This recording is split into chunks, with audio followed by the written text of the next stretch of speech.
All right, so we are going to finish up the last lesson about World War One. I'm sorry I can't be here to do this in person, but you guys will still be able to learn just as much from the PowerPoint.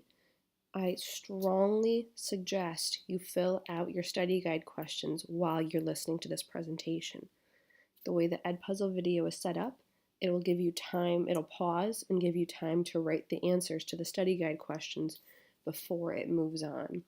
Okay, this is the only form of notes. This is how you're learning this last bit of information. So please fill out your study guide questions while you're listening. That'll save you a lot of grief later when you're trying to study for the test. So I figured we would just kind of take a minute to review what we talked about last week. And we were talking about what led the United States to join World War One. So the first major event that we mentioned was when the Lusitania was sunk by by German U-boats. So Germany had these U-boats, which were submarines, and they went back on their promise of unrestricted warfare. So Germany has decided now they're going to go back to attacking any ships going to Great Britain or leaving Great Britain. The Lusitania was a passenger ship, so it had lots of British and American citizens on board. A German U-boat attacked the boat, and it sunk, and lots of lives were lost, and many of them being American lives. So that clearly upset Americans quite a bit. This is the first half of the answer to question 18 on your study guide. If you look above the picture where it says the sinking of the Lusitania, inside parentheses there's 2 stars and then the number 18. On this presentation, that's how I'm going to show you when there's an answer to a study guide question. So number 18 asks about the 2 main events that caused the United States to join the war. This is the first event. So go ahead and take a minute for number 18, right for the first portion, the sinking of the Lusitania. All right, in between these events, about a year after the Lusitania sunk, Woodrow Wilson was reelected. And we talked about this last week. America in general did not want to go to war. Americans saw all of the death and the chaos that was happening in Europe, and they didn't really want any part of it. So Woodrow Wilson was reelected because he was able to keep them out of World War I. And you think about it, we're in 1916 right now. The war's been going on for 2 years. Now, after he was reelected a few months later, there was one more major event that pushed the United States to join World War I, and that was the Zimmerman Note, which it's also called the Zimmerman Telegram. So that's the second half of your answer to number 18 on the study guide. So your final answer for the 2 main events that caused America to join the war is the sinking of the Lusitania and the Zimmerman Note. So go ahead and write that for your answer to number 18, and then we'll take a minute to explain what the note actually was. So the Zimmerman Telegram was when Germany sent a secret telegram to Mexico. Now, Germany didn't know that the United States intercepted the telegram. So we were able to decode it, and the United States found out that Germany was trying to make a secret alliance with Mexico.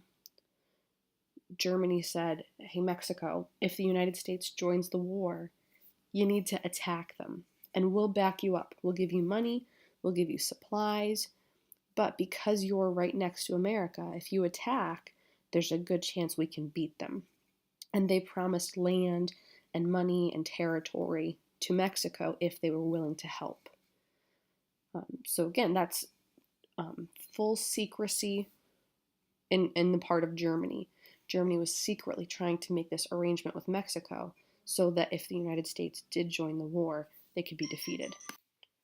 So you can go ahead and write that as your answer for number 19 on the study guide.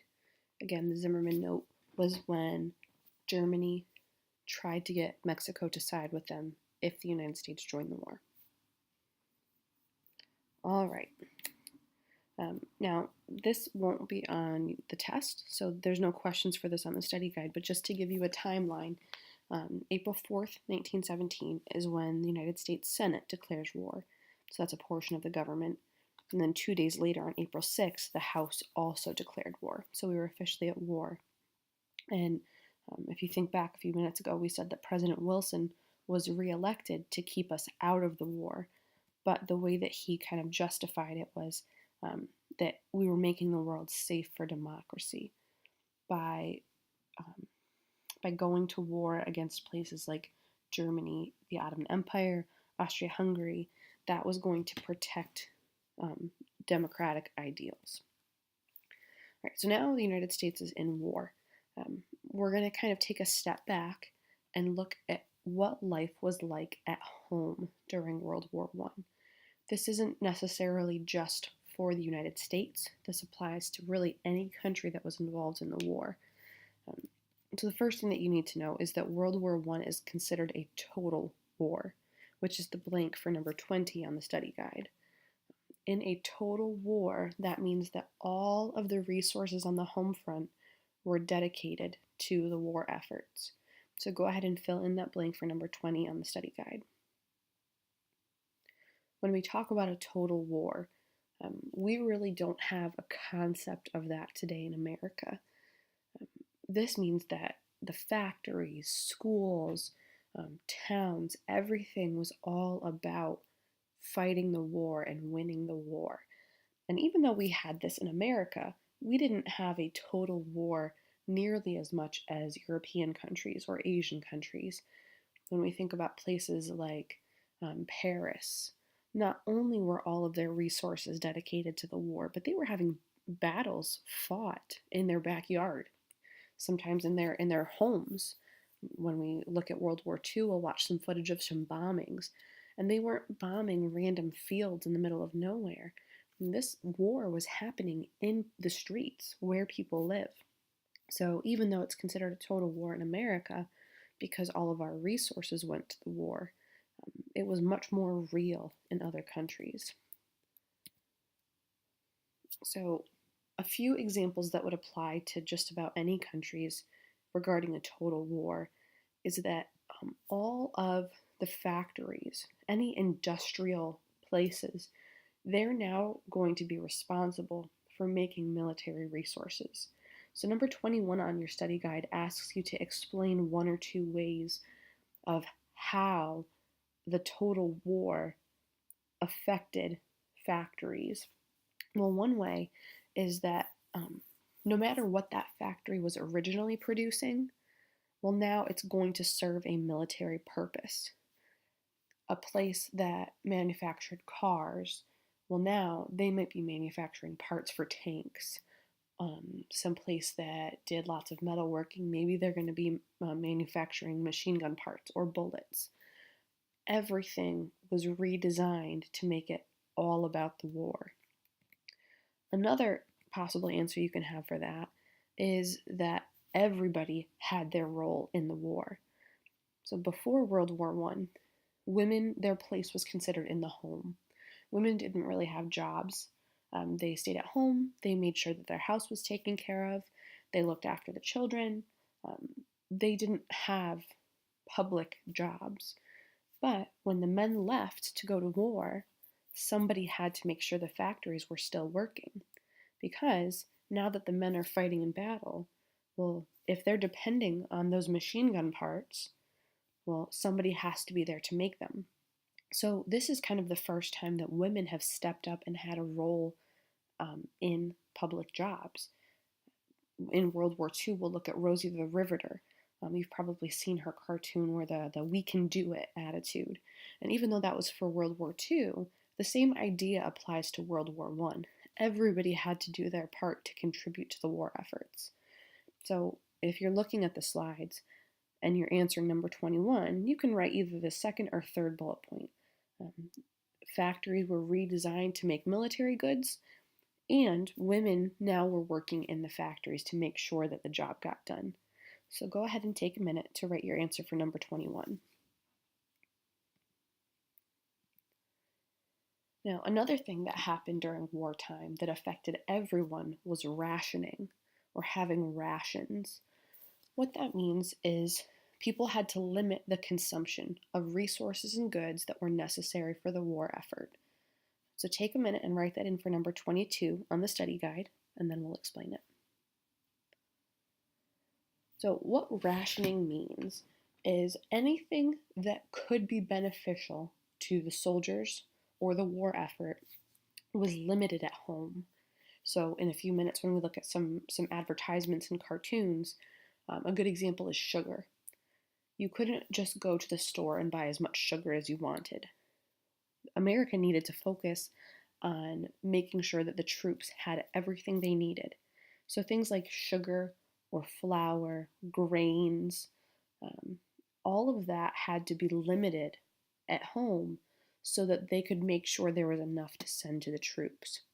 So what ended up happening was each family or each household got certain rations, and they had a ration card. So when they went to the store, they had to turn in their ration card, and that was all they were allowed to purchase. So it might have been rations once a week, it might have been once a month, but they could not receive more than their ration because they needed to save that for the war effort. They needed to support their troops by limiting what they used. So that's rationing.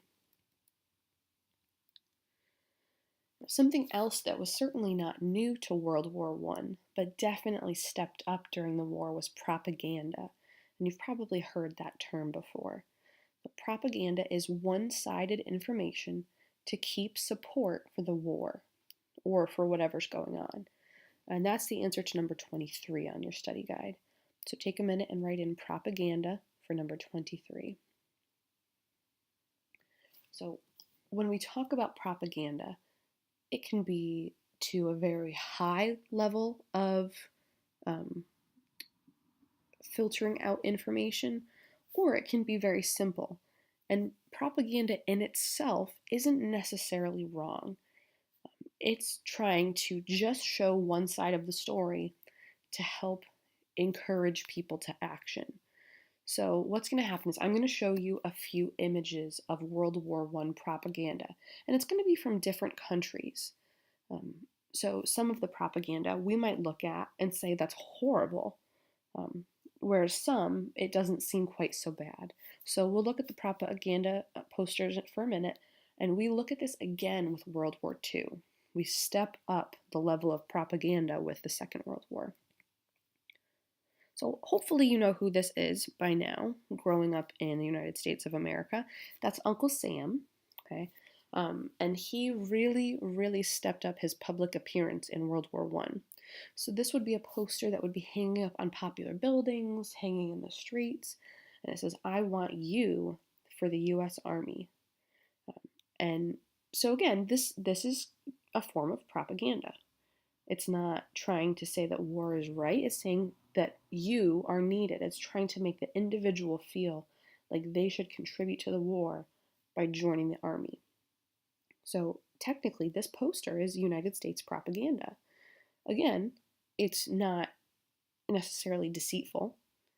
It's trying to encourage people to take action to aid their country. Now, this is an example of some propaganda from World War I in Great Britain. So with Great Britain, they have a king or queen. They have a monarch in place. And that royalty is normally perceived as like a lion. They're majestic. So we see the image of these lions here. And there's one male lion, we're going to call him Simba, and he's protecting all of the female lions around him, okay, whether or not that's accurate in science. So it says the empire needs men. The overseas states all answer the call. Helped by young lions, the old lion defies his foes. Enlist now. So this is trying to get that image across of, our country is this majestic lion, and we need these young men to come and protect our country from our enemies. So it invokes that nationalism. Think about when we talked about the causes of World War I. One of them was nationalism, extreme pride in your country.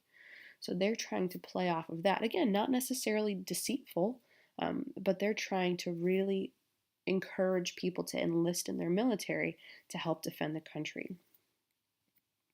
Okay, now this would be some example of propaganda during World War I in Germany. Okay, so the subtitles are in German, which I do not speak, but if we look at the image and we're trying to pull some facts from it, we see lots of troops on soldiers. They have German uniforms on, so it's German troops heading out, looks like to war, and then the figure up at the top would be Jesus, who is a religious figure, and it looks like he is blessing the troops. So without having to read any of the words on the page, this poster is invoking that this religious figure, somebody that most people in Germany would respect as a great authority, is blessing the troops who are going out to fight. Maybe it's, they're fighting for him. So this one is definitely, it's meant to evoke emotions. That nationalism again, but something maybe a little bit deeper where, these troops, they're doing the right thing. They're heading out to defend their beliefs.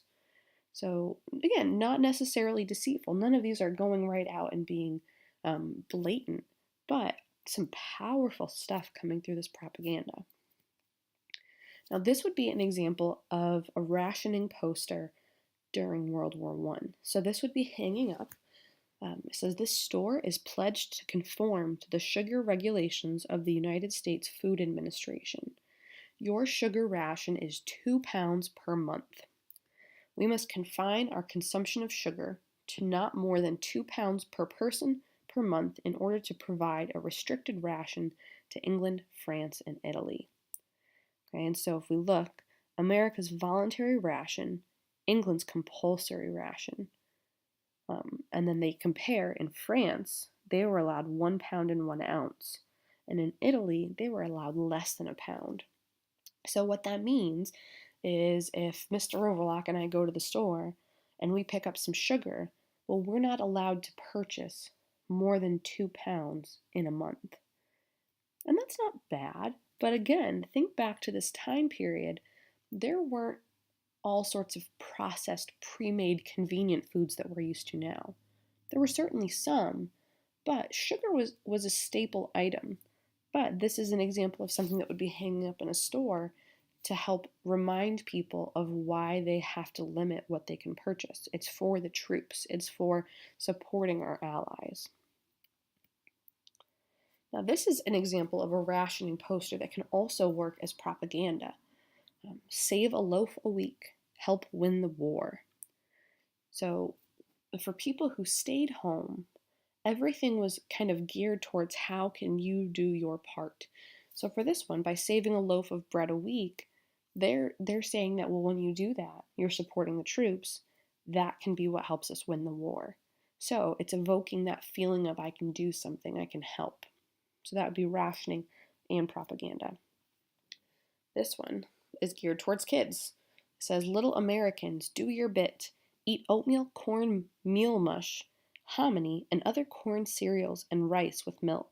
Save the wheat for our soldiers. Leave nothing on your plate. So wheat is something that was really valued because they could make simple meals from it. It was a staple. It gave nutrients to the troops. So they're trying to get people, especially children, to focus on eating things that wouldn't be as important to the war effort. Oatmeal, cornmeal mush, hominy, corn cereals, rice with milk.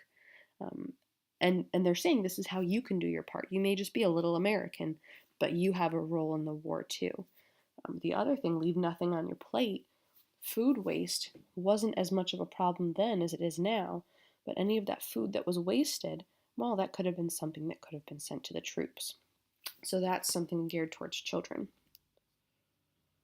And then this is most definitely some propaganda. We are saving you. You save food. Well-fed soldiers will win war. So it's trying to promote that idea of rationing, but it's implying that if you don't save this food, we might not win. So to support the war, you have to save food. All right, so that's really it for when we talk about propaganda and rationing. and we will look at them again when we talk about World War II. Now, when we talk about the end of the war, the first thing that we need to get out of the way is kind of our sense of nationalism to a point. It's all too common in history classes in America to say that America is the reason that we won the war, that the Allied powers won the war. So rather than just jumping to that conclusion, we're going to look at some of the facts first. So the United States entered the war in April of 1917. The war had already been going on for 3 years. So when we talk about all the battles that have happened, people were tired. These soldiers had been fighting for 3 years, and the countries involved had been supplying the war and trying to stay on top of things for 3 years. So we entered in April of 1917. Now in March 1918, that's when Russia had to exit the war. They had to sign the peace treaty because they couldn't keep up anymore. So in March of 1918, Russia backs out of the war, and they had to give over land to Germany. Well, now, when we think back to last week when we looked at the map of the battles, Russia was really the only Allied power on the Eastern Front. So now Germany doesn't have to worry about fighting on two sides. They can use all of their resources on the Western Front. So as a result, same month that Russia surrenders, Germany starts a massive attack on France. Now that's where the Battle of the Somme, the Battle of the Marne, all of those battles we talked about last week, they were taking place in France. France got hit hard in World War I. As a result of all this extra effort in attacking, the German troops were really fatigued. They're fighting on both ends. Some of them who were fighting on the Eastern Front had to march across Germany to come fight at the Western Front, so the troops were tired. Now, that being said, the United States had just deployed 140,000 troops to the Western Front to come and help. So, while they might not have had the experience in fighting that the other countries did, they hadn't been at war for 3 years. So, they're going to have a lot more stamina, a lot better health, and a lot more updated supplies. Now, in June, so a few months later, in June 1918 was the Second Battle of the Marne. So that northeastern border of France. Right about this time, the Central Powers start to lose it. This is the 4th year of war. When a country goes to war, usually the people aren't a huge fan of that. So 4 years of war, and we start to have some issues. The first thing that happens is we get lots of revolutions against the government in Austria-Hungary. We had said that technically Austria has its own leader, and Hungary has its own leader.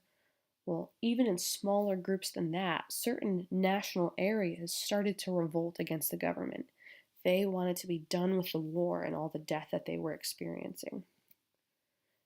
Shortly afterwards, the Ottoman Empire surrendered to the Allies. So when we looked at the first map quiz and we had the Ottoman Empire, in the second map quiz, now that's Turkey. And if we looked beyond our map quiz, the Ottoman Empire goes from one really big empire to a bunch of broken up little countries because they had to surrender. And then last of all, the German soldiers started to mutiny, which means they kind of went against their leader's orders. The people in Germany, the public, they started to turn against Kaiser Wilhelm II. So he's still the leader at this point. He made it through 4 years of battle, but he's lost public popularity. The people are turning against him. They want to be done with the war. So there were lots of factors other than the United States just joining the war. Now, November 9th, 1918. So we're almost a year later. The Second Battle of the Marne was in June 1918. Now we're into November 1918. Kaiser Wilhelm abdicated the throne. That means that he gave up his title. He He stepped away from being the ruler. Um, and that was what the people were pushing for. Now, this is going to be an important thing to remember, and you're going to have to remember it for the rest of your life. It'll keep you from being embarrassed, and it'll help you on national holidays. The 11th hour of the 11th day of the 11th month is when Germany agreed to cease fire, to end the fighting. I know. Go ahead, and number 24 on the study guide asks you what day did Germany agree to the ceasefire. So that would be November 11th, 1918. So take a minute to write that. November 11th, 1918. Now, because in America we tend to celebrate national holidays by canceling school, this date should stand out to you. This is Veterans Day. Okay, we always have Veterans Day off from school. It's November 11th. Veterans Day is celebrated because it's the day when the fighting in World War I stopped. Okay, now, here's an extra fun fact for you. Veterans Day is different than Memorial Day and different from Armed Forces Day. So I'm going to tell you the difference now, and it might benefit you to write them down because maybe, just maybe, I'll make this bonus at some point this year, because really it's pretty important to know. November 11th is Veterans Day, and that is when we celebrate soldiers who fought in our armed forces. So they're not currently serving in the armed forces, but they at one point did fight in the armed forces. Okay? That means that they are still living, but they are not currently serving in the military. So that's Veterans Day. That's on November 11th. Memorial Day is what's coming up this coming weekend. Memorial Day is always the last weekend in May. Okay, it's that Monday. It's the last Monday of the full week of May. Memorial Day is to celebrate the lives of the soldiers who died. Okay, so men who fought in the armed forces and died. That's what we celebrate on Memorial Day. So if someone is still living, but they no longer serve in the military, they're celebrated on Veterans Day. For soldiers who have passed away, we remember them on Memorial Day. The final day is Armed Forces Day. Okay, and this is not one that we normally get off from school, but it's right before Memorial Day. It's the third Saturday in May. Okay, now, Armed Forces Day is the day that we celebrate those who are currently serving in the armed forces. Okay, so those are three really important national holidays that people don't tend to take the time to figure out what they mean. So, you guys are the next generation. I'm trusting you to carry this on and spread the word. Veterans Day, November 11th, celebrating those who used to serve in the armed forces. Memorial Day, last Monday in May, celebrating those who have died and fought in the armed forces.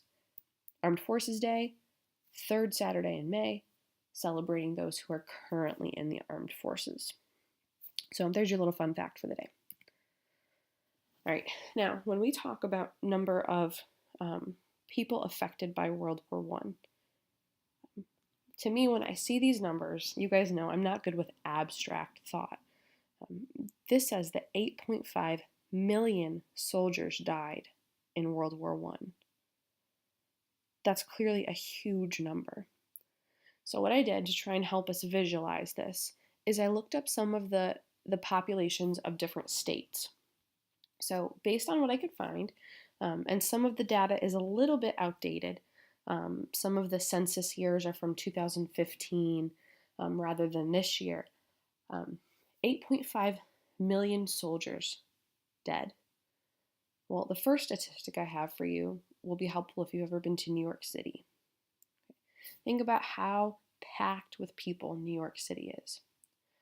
In the 2014 census, 8.49 million people lived in New York City. So what that means is if every single person living in New York City died, that's how many soldiers died in World War I. Now, I know not all of you have been to New York City, so that might not be very helpful in helping you visualize it. So I did a little bit more research.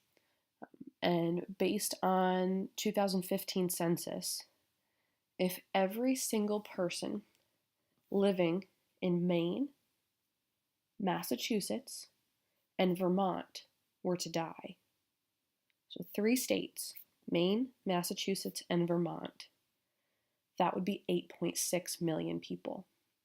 So just a little bit over how many soldiers died in World War I. 3 states, one of them including the city of Boston, every single person in Maine, Massachusetts, and Vermont. That's how many soldiers' lives were lost in World War I. That's not counting civilians. That's only counting soldiers. This was a terrible, terrible event. Okay, so as we study it, I know it's hard to study, and sometimes when we study wars and battles, they're a little bit more interesting to study, which is okay, but it's really important for you to keep that human piece to it. That's a lot of lives gone. An even crazier number, 21 million soldiers were wounded. Okay, I don't have any statistics for that one, but think that's just over double. So 2 states of Maine, 2 states of Massachusetts, and 2 states of Vermont. And those are the soldiers who were wounded. Okay, we're thinking like loss of limbs. They may not be able to walk anymore. Maybe some are blinded.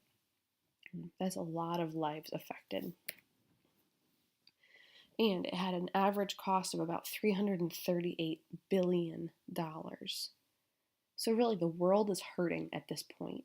Lives have been lost, land has been destroyed, and there's a lot of damage that's going to have to be repaired. Now, even though on November 11th, 1918, the fighting ended, there still had to be some form of peace treaty, some form of agreement that said, the war is over, and this is what's going to happen as a result. So that's what happened at the Paris Peace Conference. So what happened? The Big Four met. Okay.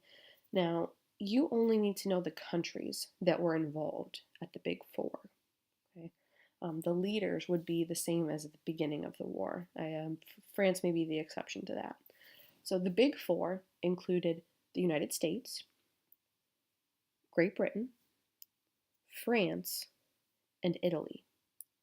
And those were the Big Four allied powers who were the ones who made this peace treaty.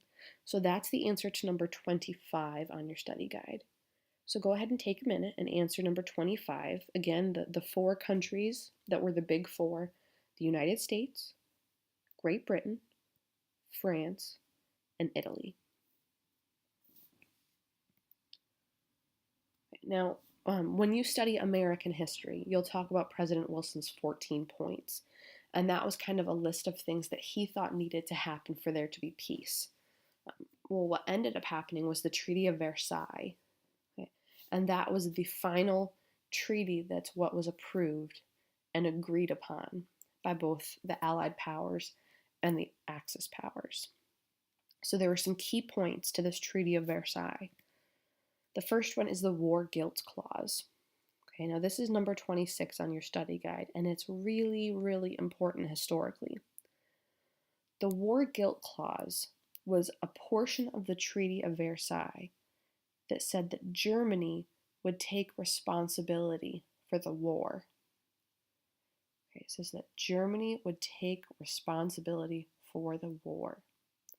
Now, if you think way back to when we played telephone, Germany was not the first country to declare war.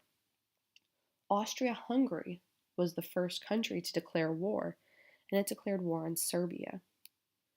So what this War Guilt Clause did is it forced Germany to take responsibility because it pushed its ally to go to war and then sparked a world war. Okay, it made Germany take responsibility for World War I. So go ahead and write that down for number 26 on your study guide, and then we'll talk about that again in a minute. So the War Guilt Clause said that Germany had to take responsibility for World War I. Now, the next portion of the Treaty of Versailles was kind of a penalty to the Axis powers. So the major countries in the Axis powers, their territory was broken up. So Germany, Austria-Hungary, the Ottoman Empire were Axis powers. So their territories got broken up into smaller countries. That's the whole reason we have a different map quiz now at the end of the war. So because the Axis powers lost land, and think that the Russia, they had already given up some of their land. So now Germany, Austria-Hungary, Russia, and the Ottoman Empire, their territories were broken up into countries like Turkey and Latvia and Lithuania and East Prussia and Poland and separate Austria and Hungary, Czechoslovakia, Yugoslavia, all of those countries that when you did the activity with the coloring, all of the new countries on that second map are because of the Treaty of Versailles. Those countries were penalized and they lost that land. Their land was broken up into pieces. Okay, so that's going to be the answer to number 27 on your study guide. Germany had to make reparations, and what that means is kind of paying for repairs or damages. Well, we said that there was billions, hundreds of billions of dollars that were spent due to the war. So Germany had to pay for these damages. There's no way that they would possibly be able to afford that. So now Germany is in some serious debt. And when we think about it, that would make them bitter. The people were rebelling against Kaiser Wilhelm towards the end. Well, now they have to deal with a crazy national debt. They've taken responsibility for the war. They've lost land.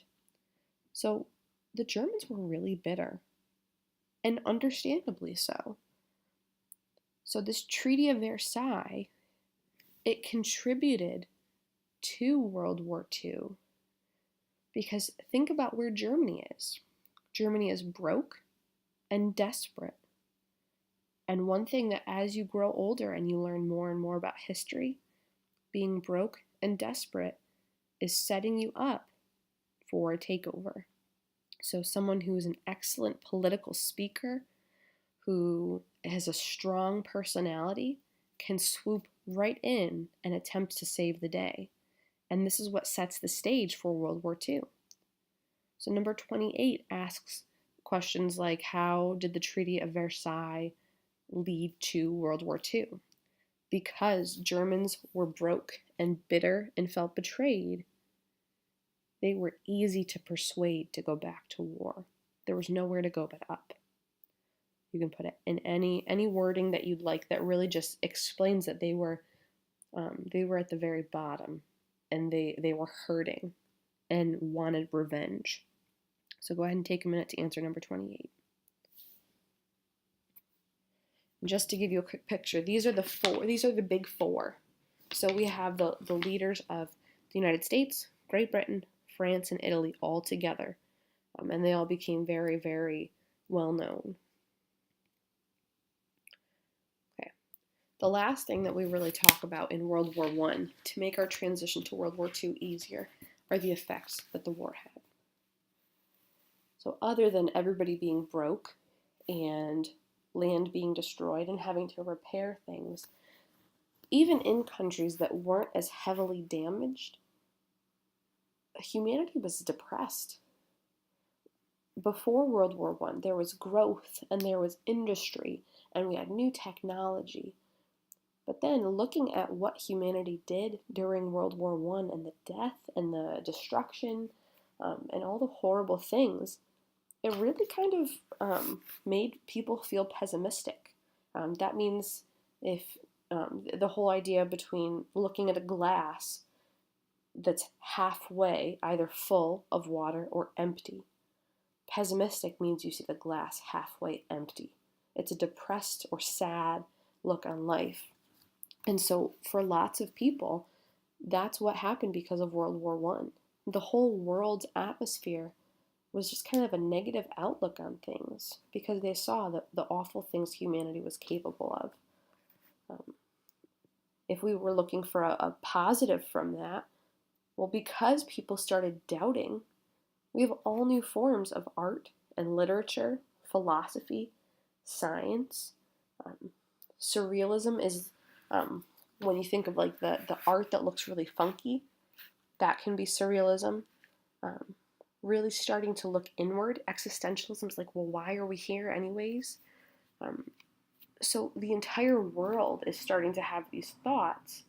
So you can see why we were primed for another world war. So I know that's kind of a depressing note to end on, but that's the point that history was at. We'd survived one world war, but at a great cost. So don't worry, things will get better.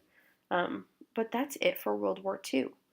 Now, the one upside, and something that we'll look at next week, in between the war, America actually did really well at first because we didn't fight at home.